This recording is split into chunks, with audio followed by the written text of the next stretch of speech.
BYU Sports Nation. Brought to you by the BYU Store. Simulcast on BYU TV and BYU Radio.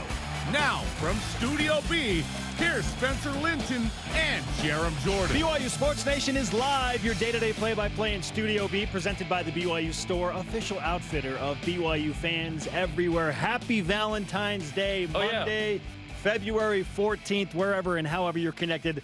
Hope you are all feeling the love. I'm Spencer Linton, teamed up with the guy who, unlike me, is still on a Super Bowl high, Jarom Jordan. I didn't know it was Hat Day.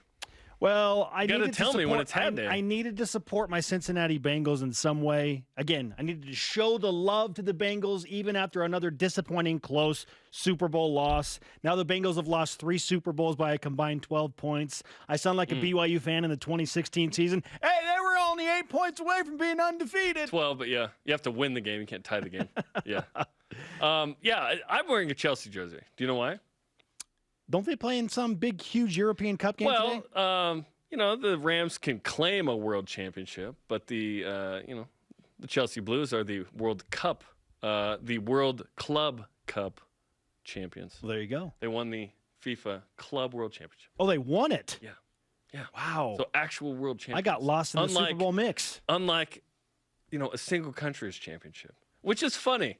We make we make up sports and football and baseball and claim world championships. We're not playing the Japanese champs for the title in baseball.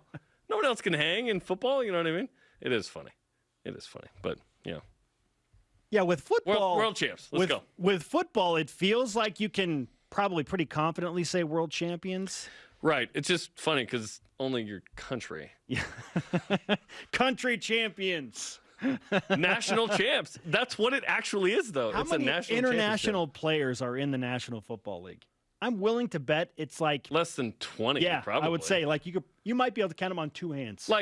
Like you're not born in that country, or your parents are from another country. Like straight up international player, like live somewhere else and then migrated. Live somewhere else. I was gonna say because if it's parents in another country, I'm guessing there's probably more than we think, right there, but. Yeah, like Mix Romanus, who's on the show, he's not technically Latvian, but he has dual citizenship. That's not a race; that's a country, right? But he is the son of a parent who lived in he's sort of he considers himself Latvian. So there you go. Yeah, great. He can play for the Latvian national team. Yeah, which is really cool. He and Kristaps Porzingis. There's the 2 Latvian athletes I know right there. All right, here's your show lineup. I'm going to pretend like I don't really care that the Bengals lost the Super Bowl, but I do care. So, whatever. Congratulations on your world championship, Jarom. Matthew Stafford now has as many Super Bowl wins as Aaron Rodgers. Hey, how about this? BYU basketball survives once again. Road sweep, Jarom. Everyone's feeling great, right?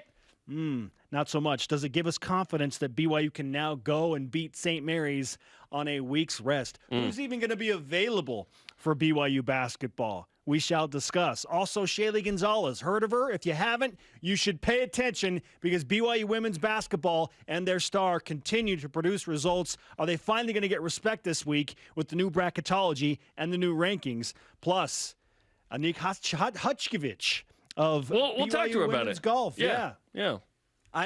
We need to get the confirmation on how to say her last name properly. That's how you know how to say someone's name. You ask them. And I did. She will tell us. Coming up. She will tell us. Yeah. And there's a reason we have her on the show, because she's really good at golf. She won the Tech State invitation? Yeah, fantastic stuff. Here are today's BYU Sports Nation headlines. Alex Barcelo went off for a career-high 33 points on 9 of 10 from 3. Woo. New career highs in both categories, by the way, as the Cougars beat Pepperdine 91-85. AB rocks the dribble, guarded by Polk. AB right-hand bounce. Down to 5 on the shot clock. Down to 4, down to 3. Left him open for 3. He takes it. He makes it again. 22 in the first half for AB. Mark Durant called it. He's measuring. Joe Lunardi still has BYU as the last team in. Hanging on, baby. Big game Saturday at St. Mary's. No Thursday games, so BYU can load up all week. Root for LMU to beat Santa Clara on Thursday. and for San Francisco and St. Mary's to play a super taxing, tiring game on Thursday so that the Gales are worn out by Saturday. And this just in, Gonzaga is back to number 1 in the AP top 25. Shocker. Auburn loses. Gonzaga does their thing. They're number 1 again. BYU women's basketball, number 1 in the West Coast Conference. They win at St. Mary's 84-69. The Cougars once again running away from an opponent in the second half, led by Shaylee Gonzalez and her career-high 35 points. She added 7 steals and 6 assists. People, you need to watch these ladies hoop it up. BYU hosts LMU on Thursday, 11 a.m. Mountain Time. That's 1 Eastern in a Kids Day matinee game live on BYU TV. If you're close, show up. Use your lunch hour. Come watch BYU women's basketball. Just do it. They should turn the lights on at St. Mary's. Those are like the darkest highlights since watching BYU play at Pacific. Yeah, I was going to say, remind me of Stockton. Cougars in the pros. Yoli Childs continues to crush it. 17.7 boards for the G League Salt Lake City Stars. Matt Harms had 12 points and 6 boards for BG Göttingen in Fraport Skyliners in Germany. And Jake Toulson had 10 points for his team, BG Göttingen. Excuse me. Fraport Skyliners is Matt's team. Yep. Jake's in the same league, by the way. BG Göttingen. No one breaks down German basketball like BYU Sports. BYU men's volleyball loses in 5 sets to UC San Diego on both Friday and Saturday. This is what BYU men's volleyball does this year. They play 5-set matches. Wild results. Disappointing finish. Star Davide Gardini totaled 37 kills over the 2 matches. Question is, will BYU be ranked in the top 15 when they play at UC Santa Barbara this Friday and Saturday? If they aren't, Spencer, I think it's the first time since 91 BYU will have been unranked. 91. Whoa. More on that later. Softball began the season winning 4-5 at the Rebel Classic in Las Vegas, beating Cal State Bakersfield and Hawaii twice. Cougars head to Palo Alto for the Stanford Invitational this weekend. 19th ranked BYU women's gymnastics wins a second straight dual meet against Boise State, beating the 24th ranked Broncos with a solid road score of 196.450. BYU needs those good road scores to push up their national qualifying results. Next up, BYU hosts 23rd ranked Southern Utah in another Mountain Rim Gymnastics Conference showdown Friday, 9 p.m. Eastern, 7 Mountain. That also will be live on BYU TV. Flipping birds, that's no joke. Flipping birds. I wouldn't say that on BYU TV if I couldn't. Track and field competed in Lubbock and Seattle over the weekend. Courtney Wayment ran a 4:33.97 mile. Move up to 4th nationally. Sable Lohmeyer El Bakri posts a 65.5.5 weight throw, demolishing her previous weight throw record by more than 2 meters, putting her at number 2 all-time at Brigham. BYU men's and women's tennis both suffer head-to-head losses. The men dropping a series against Boise State. They'll face New Mexico on Friday. The women lose to Fresno State, heartbreaker 4-3. They have a doubleheader against Denver and Nevada starting Friday at 10 a.m. Mountain Time. All rise and shout. It is time for What's Trending. You're talking about it, and so are we. It's What's Trending on BYU Sports Nation. Survive and advance in the February frenzy of West Coast Conference basketball. BYU needed some incredible offensive performances to get through LMU and Pepperdine. Defense optional at times, it would appear, Jarom, in these unexpected high-scoring road contests. But fact of the matter is, BYU won both games, and as Jarom just told you, they are still the last team in, according to ESPN bracketologist Joe Lunardi. So, Jarom, BYU did what they needed to do, win the games. Does that give you confidence they will beat St. Mary's in Moraga after a week off? Now, game to game can be very different, right? But if we're talking about trends, no, BYU didn't trend in a defensive direction that would make me feel confident BYU is going to win in St. Mary's. Offensively, though, pretty good, right? Which brings us to our stat of the day. It's the BYU Sports Nation stat of the day. 2 of them courtesy of Cougar Stats. 1, BYU had its 2 highest offensive efficiency games versus D1 opponents against LMU and Pepperdine. Okay, then. Offense, baby. I'll take it. Number 2, BYU also had its 2 lowest non-Gonzaga defensive efficiency games of the season. Throw that out. Terry Nashif is pleased, right? BYU run and gun. It concerns me that BYU had to shoot 64% and go 15 of 23 to beat Pepperdine by 6. that concerns me. Because it's like, oh my gosh, what if BYU only shot 50%? Would they've lost? Like, why is Houston Millette going for 31? Like, who is this guy? He's a freshman, right? Ridiculous. Pepperdine started 4 freshmen. But listen, let's look at both sides of this. They're good. BYU won. And they played really well on one side of the ball and got it done. They shot the ball incredibly well. And Caleb Lohner was awesome. Yeah, Caleb Lohner at 14, found some confidence, hit 2 threes. How about that? That's all. Alex Barcelo, career night. Like, amazing. 9 of 10. Oh, my gosh. Seniors doing senior things. He was on fire. Lucas. Like, it was good to get the win on Thursday night. But I'm like, why is it this close? It could have easily gone the other way, right? Winning is awesome, no doubt. But if we're If we're talking trends, yeah, BYU's not trending in the right direction to feel confident to beat St. Mary's on Saturday. But again, games can vary very quickly. Like, just because you play this way one night doesn't mean you're not going to play, a similar way the next night. BYU could totally this week load up and be like, we're all in on defense like we were in Provo. We'll score enough. What was the score? 52-43, I think? Like, that could happen again. But maybe BYU's like, you know what? We just have to score. We lost it on defense a little bit. Foose is injured. We'll see if Foose plays Saturday. Like, that was a surprise Saturday. It was like, oh my gosh, Tiki's playing well. Caleb played well. Maybe that's the new formula. Every game is different. But BYU's still in the hunt. BYU's still in the bracket, barely. But if BYU beats St. Mary's, they might be off the bubble. Like, it might be that big of a win. We'll see if they can get it done. If you have a season sweep of St. Mary's and you just pick up another road quadrant 1 victory, and now you've got the whatever it is. I know that the numbers are fluctuating in the net rankings, but if you've got 8 or 9 quad 1 and quad 2 wins and you've got 4 quad 1 wins, yes, BYU should feel more comfortable after they beat, which they will, LMU and Pepperdine in Provo. Like, BYU's not losing those games in Provo. Got to take care of business in Moraga. Yeah, okay, back to that point. Do we feel like it was because they were road games that they were close? Maybe. And I think at home, you don't think it's going to be close? I do not think it'll be close. So then it's road then, right? Sure. Because it was road? Road gets weird. And when you're throwing in the fact that Foose didn't play against Pepperdine, I feel like he would have made a huge impact in BYU's defensive efficiency at the rim. Having 3 of the 4 bigs out, I guess Caleb's a big. 3 of the 5. It's brutal. Rough. It's absolutely brutal. And in that gym, there's some weird mojo with BYU historically. Like, it just is. What were they, 3 and 4? It was 4 and 5 going into that game? At one point, BYU was worse at Pepperdine than they were at Gonzaga. It's so crazy.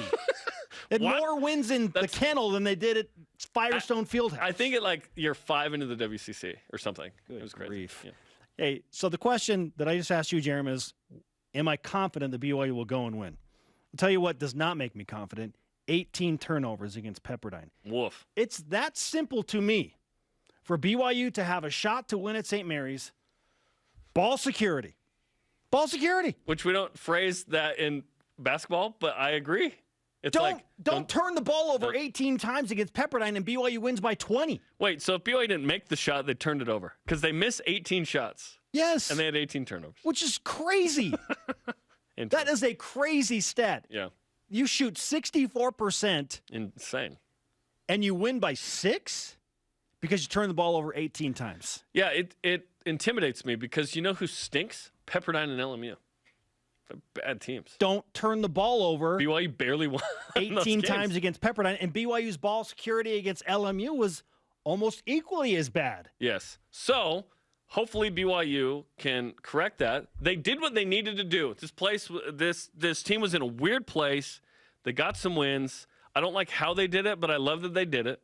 And now you can load up for the biggest game of the season at St. Mary's Saturday that you need to win to feel like you can go into Vegas and be in position and perhaps avoid being on Gonzaga's side of the bracket. Because if you're on Gonzaga's side of the bracket and you lose St. Mary's, you probably need a semi-win over Gonzaga to make the tourney. Yikes. That's how I feel. Like, we'll see how it shakes out. But that's the worst-case scenario. Value possession, play defense. How did BYU win all of those weird, ugly games early? They valued possession and they played defense. BYU put some wax on that and was like, it's not going to be weird. We're just going to score a bunch. How about that? We'll just make all the shots. Like Spencer Johnson came back. He's been in a funk. Caleb Lohner's been in a funk. They showed up. which is great. Seneca Knight's been good. BYU Tijon needed Lucas it. last All two of games it. has been really good. Let's go. The resume update, and this, again, drives home the idea that BYU absolutely still has some work to do. 50's tough, dude. 51 in the net rankings, 52 in the Ken Palm ratings. Last team in bracketology. Yeah. 12 seed as of Friday. Team rankings now has BYU with a 19.4% chance to make the NCAA tournament. I want to remind everyone that BYU had an 80% chance of making the tournament 3.5 weeks ago. That's incredible. 3.5 weeks ago, it was 80%, and BYU was a projected 7 seed. Got to win Saturday. If you don't win Saturday, now you're in real trouble. Then you are You're in real trouble. praying that the Ken Palm metric, if that's a thing, and that's going to help rate Adjusted the win WCC percentage. teams. Undoubtedly it will. Spence, I think it's inevitable that this will show up. I think they need to release it ASAP, so that teams can see where they stand. Then we'll know what seed BYU is. Now, if you As don't of beat now. St. Mary's, then you are praying that metric places BYU somewhere 3 or 4 with a chance to sneak into that third spot. But it doesn't feel like BYU can do that. It feels like you have to win at St. Mary's. No question. If you have any hope of avoiding Gonzaga You have to be 2 or 3. in the semifinals. I think St. Mary's will be 2. It's a question of whether BYU can outmuscle San Francisco and Santa Clara to 3. There might be 4 teams in the conference that finish with 5 losses. How about that? Then there won't be any ties, though, because if you go Ken Palm adjusted win percentage, you're not going to finish with Hopefully. the same. He'll stretch out the decimal, to the 23rd one, and he's like, "What? See, it was 8, and you had 7." Hopefully, a road win at St. Mary's gives BYU the edge. Got to Again, win. I don't care if Gotta BYU win. wins at St. Mary's. I don't care if they get to Gonzaga in the semifinals. Doesn't matter. Win your quarterfinal against Santa Clara. You need that whoever. quad 1 win. Yeah. Just get the quad 1 win at St. Mary's. Yes. It's right there. Yes. Control your destiny. I would. Well, yeah. If BYU, I would rather have a win over St. Mary's in a semi, in Vegas, just as like a last ditch thing. But I'd love both because then BYU's in, baby. My love language on Valentine's Day is winning. Okay. What is that one? That wasn't one of the 5. BYU basketball. My love language is winning. Words of affirmation, physical touch, Our question of the gifts, day. acts of service. Who or what is your BYU Sports Valentine and why? A win at St. Mary's is my Valentine. Let's go. On Saturday. Yes. I'll wait for it. Laser Sheep on Twitter. Fousseyni Traore by a long shot because if rebounding were a relationship, he would be a steal and a slam dunk. The guy has had such an impact, and all of the fans are in love with his game. Yeah, I would take Foose back in the lineup as well. In fact, I don't know how BYU beats St. Mary's if Foose doesn't play. They're too big. They're too big and talented. Yeah, I think Foose got. How? You're going to shoot 70% and not turn the ball over 18 times? Well, okay. You just need to. Does BYU have to go back to what worked in game 1? Just incredible defense. 43 points allowed. You Can need BYU Foose do for it? that. You're You coming need off of Foose giving for the up defense. your 2 worst games. Yeah. Coming up, our favorites from the Super Bowl. Plus, dual threat analyst Blaine Fowler joins us to discuss how in the world BYU is going to beat St. Mary's. What's the key if Foose doesn't play? This is BYU Sports Nation. This portion of BYU Sports Nation is presented by the Tim Daly Auto Group, serving Utah since 1968. If I got hurt and was laid up at home, I wouldn't even think to call a lawyer. What a hassle. I'd want to meet them first. What if I told you that for your first consultation, your lawyer will come to you, home or hospital? Really? Really? They do that? If you've been injured, we'll come to you. It's your job to get better. It's our job to deal with the insurance companies. Learn more at siegfriedandjensen.com. Don't you just miss the good old days? Back when you thought being an adult would be the greatest thing ever. But then, before you know it, you have car payments, student loans, credit card debt. That doesn't even include the mortgage. That's when my loan officer suggested a debt consolidation refinance. And just like that, I'm debt-free, and I'm on track to pay off my mortgage in just 11 years. Take back control of your adulthood. Hey. Find out how he did it at intercaplending.com/debt-free.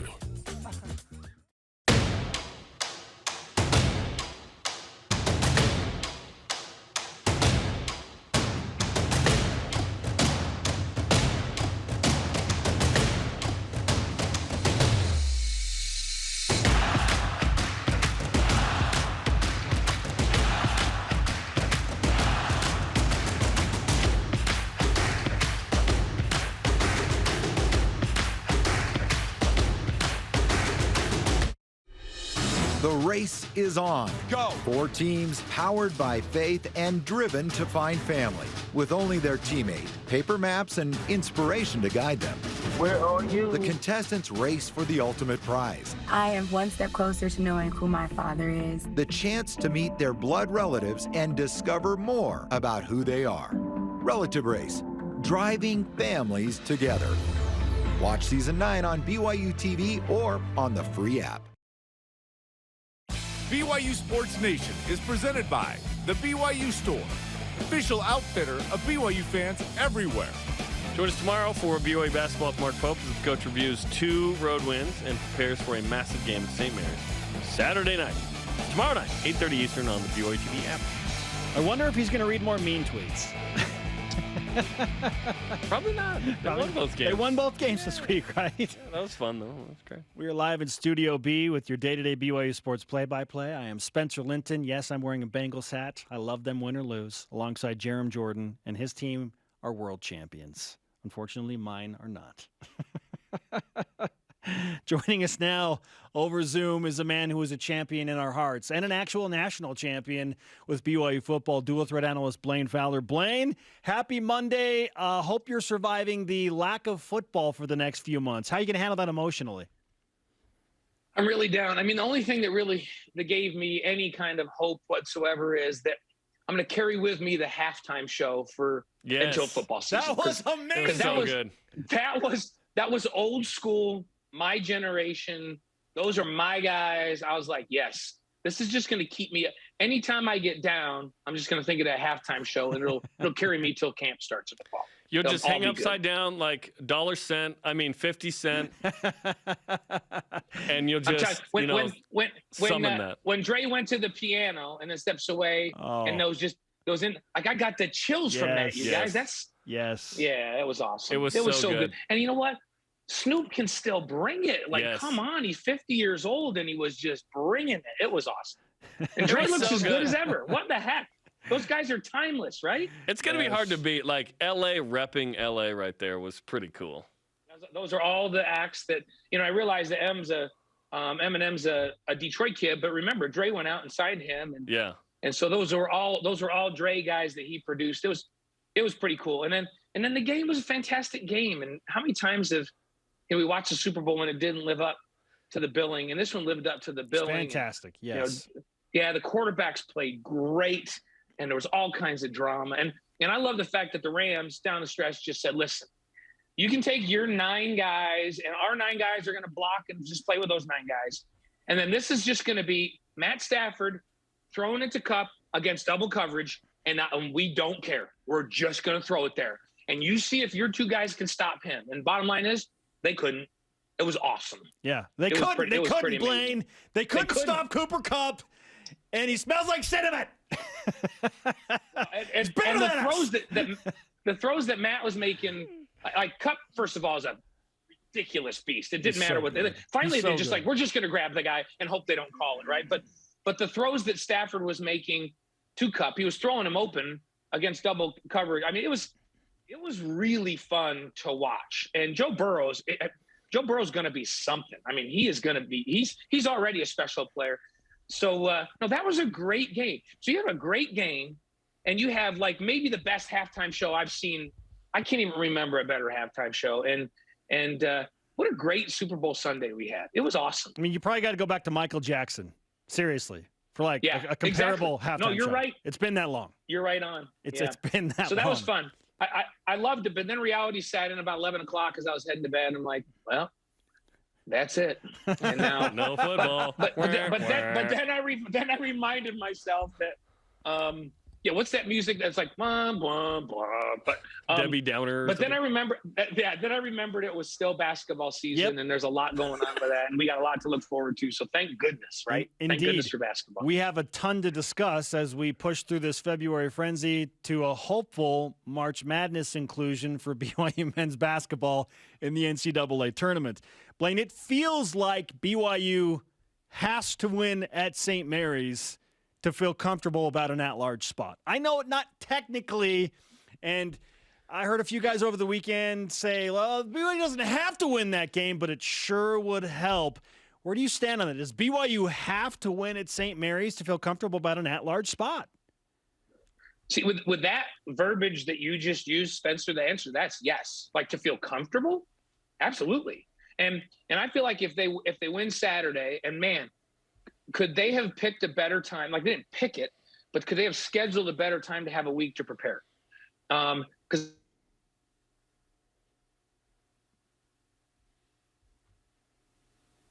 the FCC has cut off Blaine. There's an Blaine, there's an outside. We lost you just for a second. We lost you for a second, Blaine. So go back and tell us again about the perfect timing of BYU basketball having a week off to prepare for Randy Bennett and St. Mary's. This game, the word you use, Spencer, is to be comfortable, right? And the answer to that is absolutely they have to win to be comfortable. Can they still get in?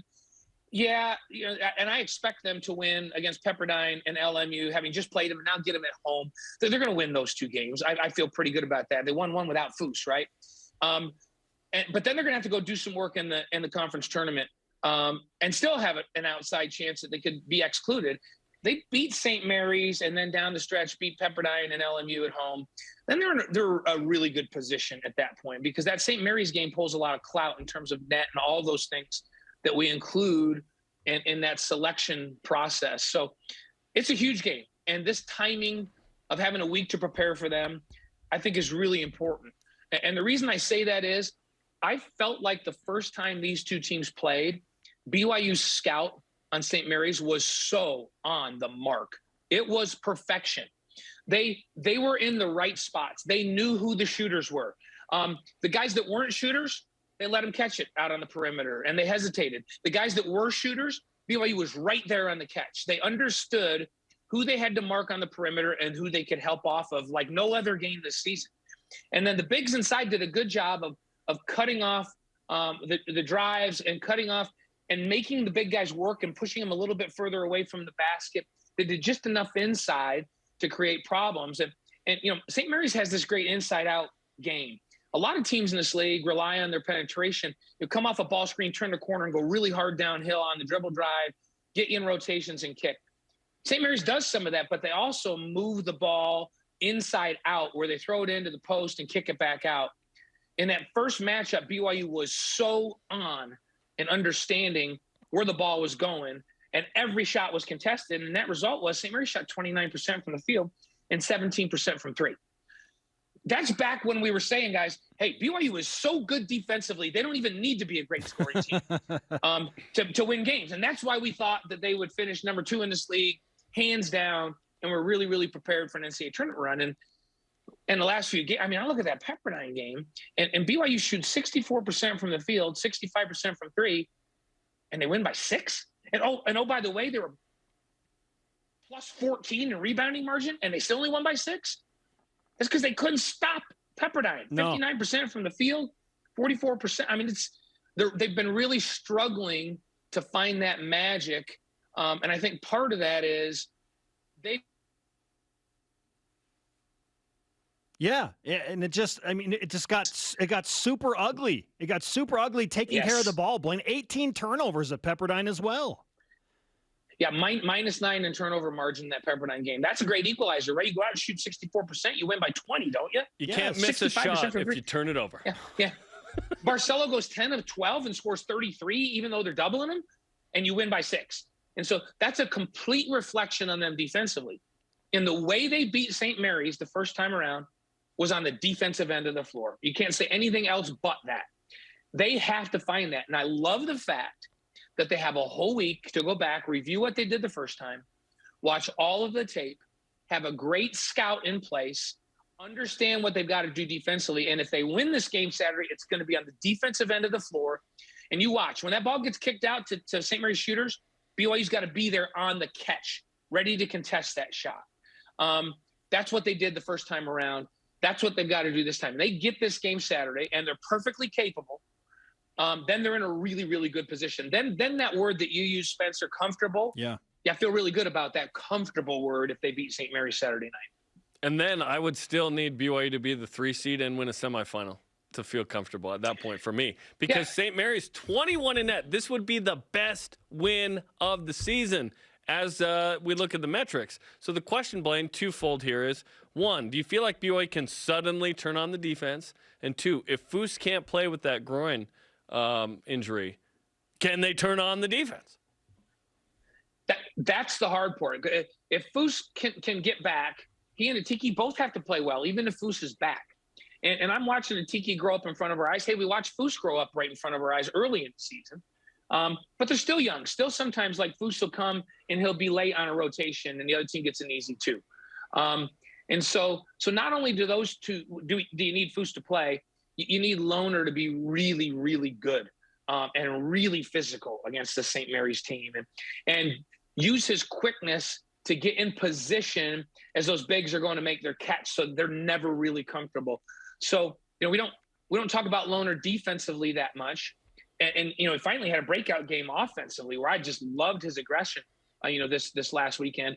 But really, he's got to play lights out defense. This is a big basketball team, and you need all three of those guys. And if you don't have Foose, then that's even more pressure on Atiki to be phenomenal and be able to stay on the floor and guard without fouling. And then Lohner's got to play so far above his head defensively and just be a beast inside if they're going to have any chance if Foose doesn't play.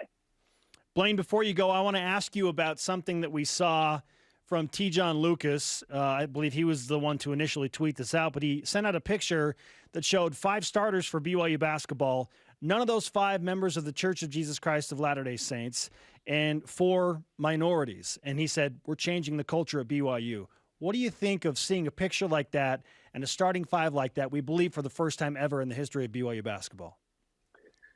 Yeah, I think it's awesome. And the thing that's most important about that is that you guys and I, we know all of these guys, right? So we get to be a little closer than most.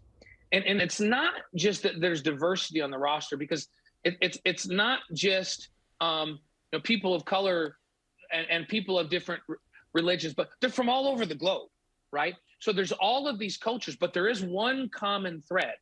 They're all very comfortable with the culture of BYU. And Mark and his staff have done a great job. You got 2 active Muslim players on this team that feel very comfortable in an environment that talks about religion and talks about faith. And so all of these players on this team buy into this. I want to be at a faith-based institution. It doesn't matter whether I'm Catholic or Protestant or a member of the Church of Jesus Christ or Latter-day Saints or Muslim. They all have this common thread that they want to be at a faith-based institution. They want to play at a high level.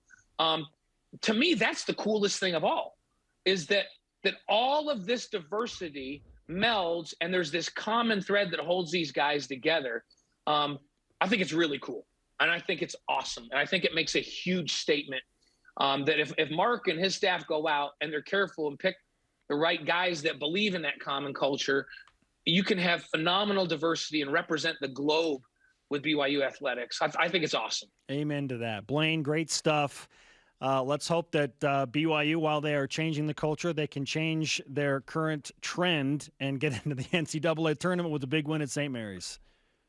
The culture I want to see come back?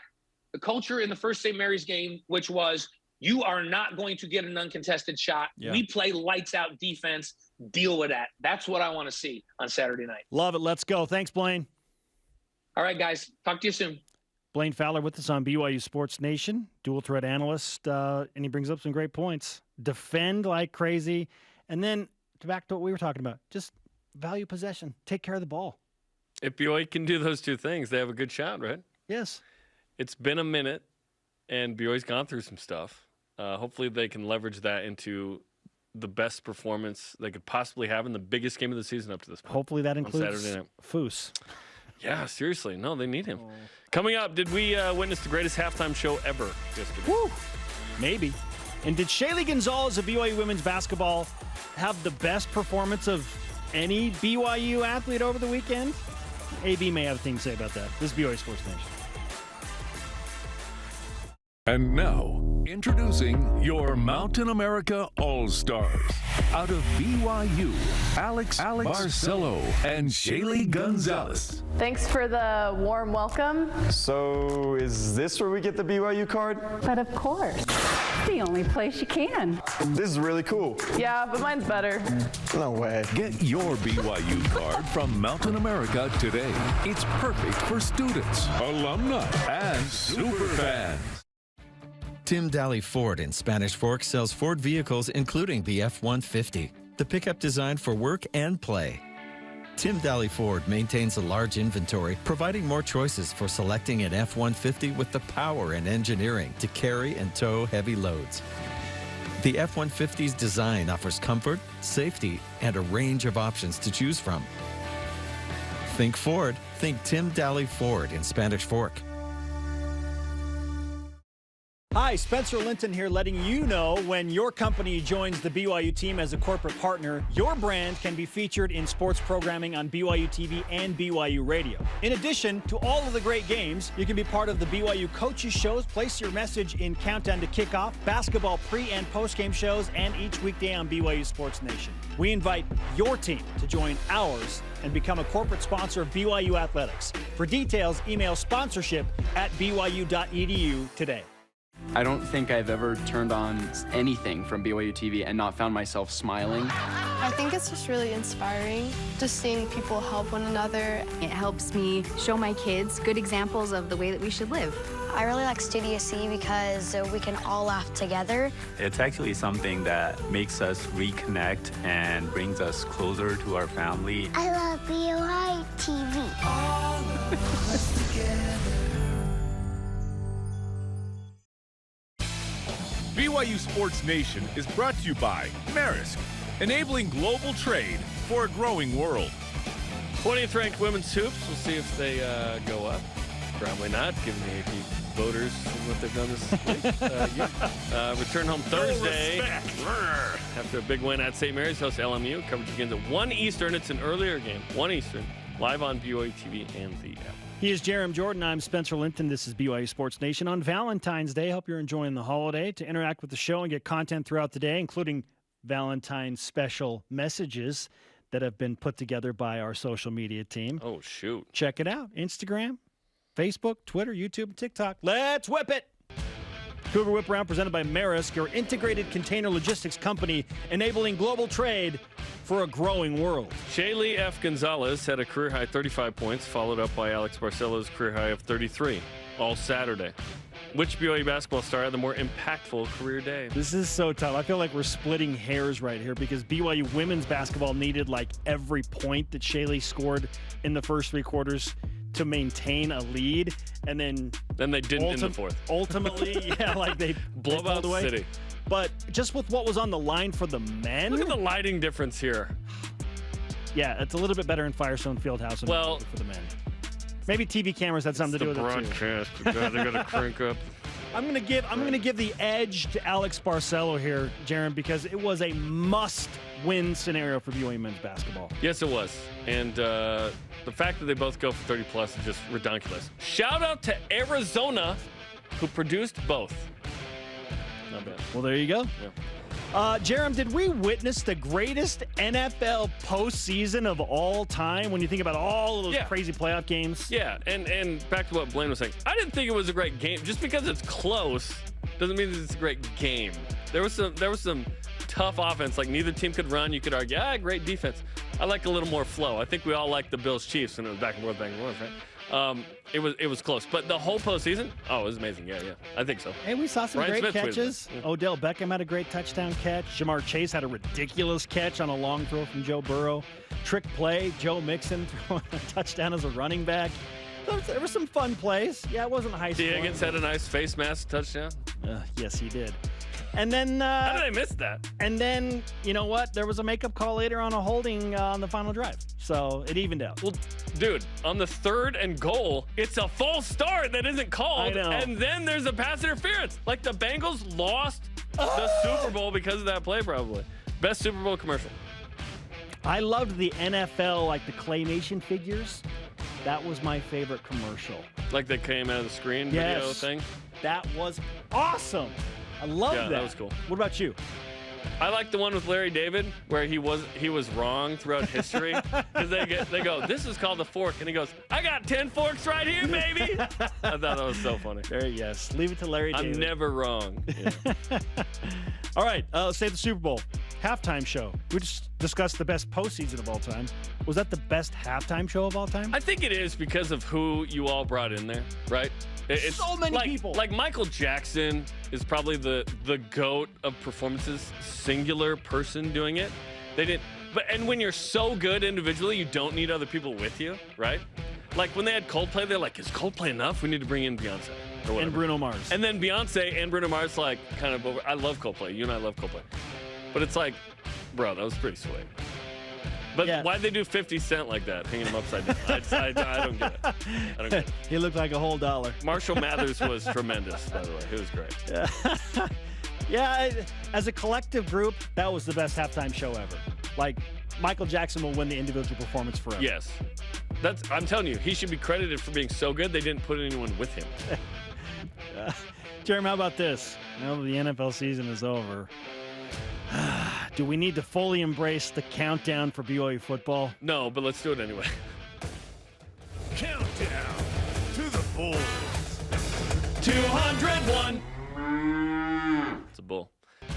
200 tomorrow. 200. Let's do it tomorrow again. Are we good? Yeah, 200. Everybody? We'll do it again. I'm all in on 200. Yeah, and then after that, 199 maybe, and then after that, nah. Just take a little break. When we're like at 150, let's just do like 175, 150.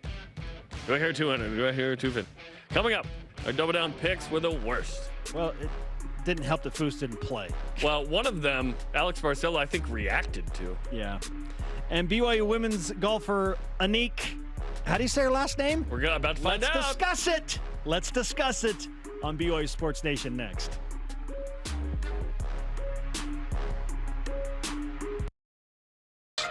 To be doubted, to fly under the radar. I only had one offer coming out of high school, but I was ready for every moment, every opportunity, and every shot that I got. Now I'm playing professional basketball, aiming to be one of the best shooters on the planet. And I'm just getting started. Be ready for your moment with Rapid Reboot, the future of rapid recovery.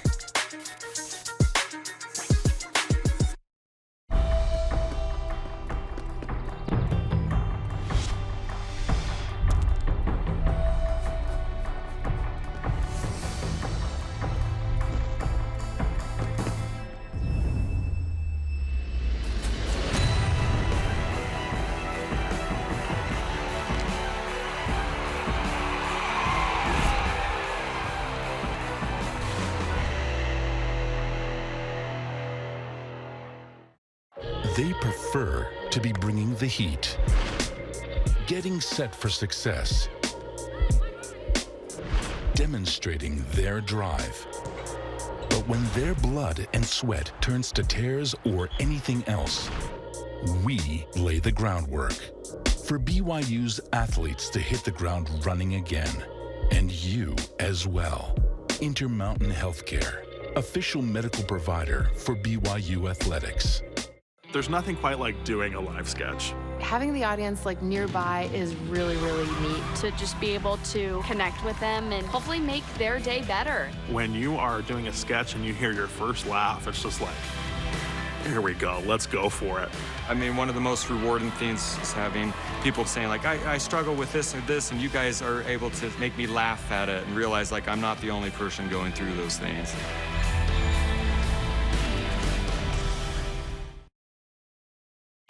BYU Sports Nation is presented by the BYU Store, official outfitter of BYU fans everywhere. On the newest Deep Blue Pod, I talked with Washington Commanders receiver Dax Milne about his 2020 season at BYU, the Coastal Carolina game, the decision to leave early, and his rookie season in the NFL. Listen to it on the BYU Radio app or where podcasts are found. Don't sleep on Dax Milne, baby. Don't do it. No longer underappreciated. Welcome back to BYU Sports Nation live from Studio B on Valentine's Day. And, Jeremy, you had an opportunity this morning to speak with a young lady that just won her first collegiate golf tournament. Her first name is Annick. The question is, how do you say her last name? I asked her that very question, Spence. Here it is. All right, Annick, first off, let's talk about the pronunciation of your name. Okay. It's Polish. Yes. Which is awesome. Okay, you say it, and then I'll try and say it back to you. Okay. My last name or the whole name? Your last name. Okay. Annick, right? Yeah, Annick. And then Haczkiewicz. Haczkiewicz. Yeah. Oh, I've worked so hard before this to try and nail it when we're on camera. Yeah, and let's talk about your family. Like, where'd you grow up? And I guess your parents were acrobats in Cirque du Soleil? Yeah. That's pretty cool. Yeah, so I was born and raised in Vegas, but my dad is obviously Polish with that last name. He was born and raised there and kind of lived there for 20 years, so he has full accent, like straight out of Poland. Awesome. And then my mom is Canadian, and so I have my dual citizenship actually, and we spend a lot of time up there in the summers. And yeah, but born and raised in Vegas. I love it down there. That's awesome. Yeah. Where's your mom from in Canada? Vancouver. Vancouver, BC. Okay. Yep. You have a nice mix of culture and language and different traditions. I guess, what was it like growing up in your family? Well, my dad spoke Polish to us a lot when we were younger. Do you speak it? A little bit, yeah. Cool. I'm not fluent. I mean, I can understand when my grandparents speak to me. Like, I can totally have a conversation, but in no way could I be, like, amazing at it. Like, do return missionaries from Poland ever talk to you? No, Polish? never. What? I've never, ever. Come on, talk to Annick in Polish. Let's go. I've never heard a return missionary from Poland. So. The setter on the volleyball team, one of them, is from Poland. Yeah, I did know. Slavinsky. Yeah, his last name, which is cool. Kind of the same thing. Yeah. Okay, so when do you get into golf? Because, or were you a gymnast or into acrobat stuff like your parents? Yeah, so kind of different. Like, my sister does ballet. She's a professional up in Canada. My parents, obviously, acrobats. I did ballroom for a little bit when I was younger, but my dad loves golf. And so I kind of just started with him. We would go to the range about every day. And then... How old were you? 10. I was around 10. That's and then awesome. I started competing when I was 13. So I just took, like, group lessons. My dad, honestly, kind of taught me throughout my whole life.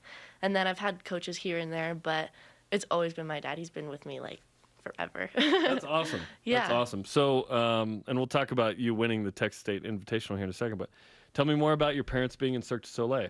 Was it when you were little? Was it recently? It's been, my whole life, honestly. My mom, she retired when she had me, so she wasn't in it for 20 years, or no, for 10 years. 10 years? Yeah. Wow. Yeah, so they actually met on tour in London, and then they moved to Vegas because there was a show there, and they were going to be part of the original show. And so then my dad retired about 3 years ago. So he's been doing it for a long time, but now he's a bit old. So that's amazing. Yeah, that's amazing. And I mean, did you have stuff around the house where they practiced, or did they have to go somewhere else? No, it was just from on your the strip. ceiling? No, on the strip. I mean, Yeah. I've been to so many shows. Yeah. Like, we've been to all, like, the openings. We backstage. Like, it was like a number one thing for, like, our birthday parties or something. Like, we'd bring all of our friends and go backstage. That's and pretty cool. Everyone's like, "Oh my gosh, like, can we jump on the trampolines?" I'm like, "Yeah." Like something like that. Yeah. That's awesome. We're talking to Annick Haczkiewicz. Yes. On BYU Sports Nation. So you get into golf at age 13. You start competing. When does BYU enter the conversation for you? Because now you're a senior and you just won your first tournament. Right. So honestly, like, my whole family doesn't really golf, or we didn't even know about, like, college sports. So I played in a few tournaments for, like, Southern Nevada, and I actually played in this tournament called Junior Girls America's Cup, and I was paired with Alicia May, who is my teammate. One of your teammates. Right. That's cool. And so we were about, like, 14, 15. And Coach was actually watching the both of us. And so she was walking. It's a really cool story. So she was, like, walking with us, like, sent us an email after, and then Alicia and I kept in touch, and we kind of was like, "Hey, did you get an offer from Coach?" Or not offer, like, just an email. And we're like, "Yeah." And so hoping the other did, if you did too, right. Like, but we kind of figured because Coach was, like, Yeah. clapping for the both of us, you know. And so she came out and she went on a visit, and then I went on a visit. So I went on a visit to UNLV, ASU, and then BYU. I came here, like, 3 times. I went with my mom, I went with my dad, and then Alicia and I actually had our official visit together. And so, yeah, it was super fun. I just fell in love with BYU when I came here, and so. That's awesome. Yeah. And Carrie Roberts is a baller. Right. She's one of my favorite people on campus. I know. What is it like to be coached by Carrie? Because she's a competitor. Right. She can be very feisty, but she's also, like, a great hang, it seems like. Oh, absolutely. She's so much fun, and she's just super chill, you know? Like, I feel like you can tell her anything you want. Yeah. You know, she's kind of like, obviously a coach for sure, number one coach, and then a friend. And so it's like we're super comfortable with her. She's always a fun time, always wants to do fun activities when we're out on trips, and being coached by her is super fun. Like, she's tough on you, but it's for the best, and she cares. Like, that's the number one thing. Is like she just cares so much. That's a tough blend to find sometimes. Right. All those things you just I know. Can she still swing it, by the way? Oh yeah, all the time. She played with us on Friday. Is she better than you guys, or you, like? I don't know if I. No, she's a. Can she hang? Oh my God, yeah. Yeah. She can beat us. LPGA Tour. Yeah, like she fires it up. Yeah, she got some good shots. A good answer, even if it isn't true, right? She's your coach. You got to say it. Come no, on, it's right? true. She does. Yeah. Okay. Good. Okay. Tell me about the Texas State Invitational. You shoot a final round 68, 5 under for the tourney. What was it like to win that and play that well? It was super exciting. I mean, it's my first college win, and kind of come a long way from last year. I was on the struggle bus, but coming back from that, just super happy. Awesome for the team to also get the win. And I struck the ball really well that week. Just hit it close, made putts, and just kind of was super focused. How'd you get off the struggle bus? Because being on the struggle bus sucks. It's so hard. A lot of hard work and tears. Like, it was the worst. And tears. Oh, yeah. Right? I shot like 86 a lot during my rounds in tournaments last year. And I'd be like, oh my gosh, I got it this time, coach. I got it. Like, I'd play good in qualifying, and then I'd go to the first tee and be like hitting a provisional. And so, yeah. But no, honestly, after, I would say, West Coast Conference last year, we were leading for the first like 50 holes. And then we all kind of had a tough ending, which we lost it. But we kind of sat down together as a team after, and we kind of just talked about like what we need to do to get better.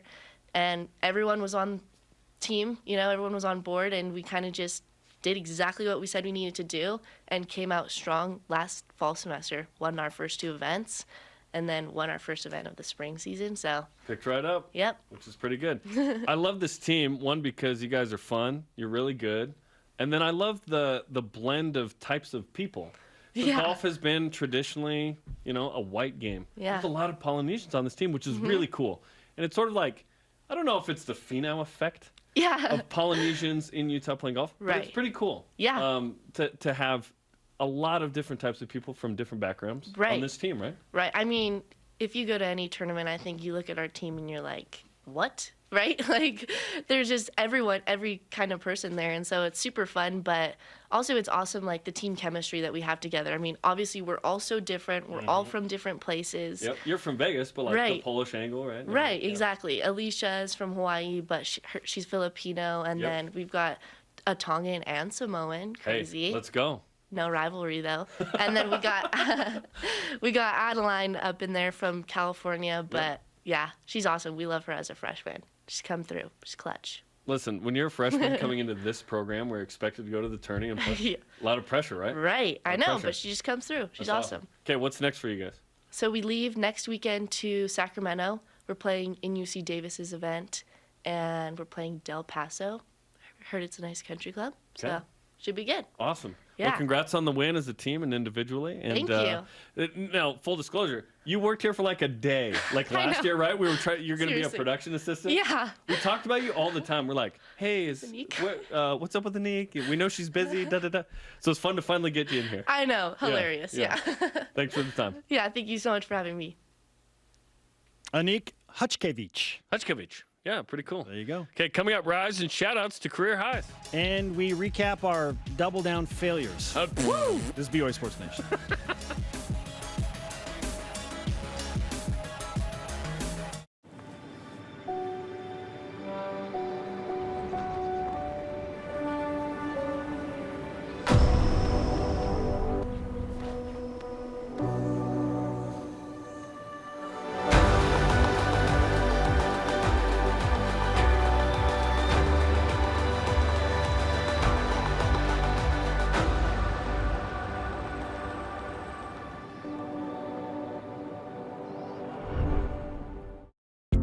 Trio Orem Senior Living believes in empowering seniors to live life to the fullest. We help eliminate stress out of daily life when you live at Trio.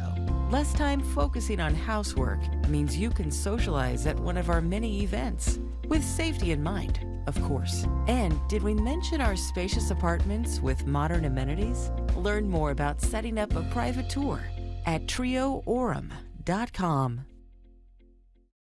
There are things happening in Seaburg. Explosions, dead fish. Seaburg, come for the beach, stay for the radiation. I'm worried that the dead fish might have something to do with element 126. We need to find out who's behind all of this. We can't just let them get away with it. So how do we get inside and get proof? You want to take down Green Corp? So do I. Friends don't abandon each other. What I did was wrong. If you'll give me another chance, I won't mess up. I know what it's like to love someone so much you'd do anything for them. We have to get in there and put a stop to whatever they're doing. And if we can't? Then we go to plan B.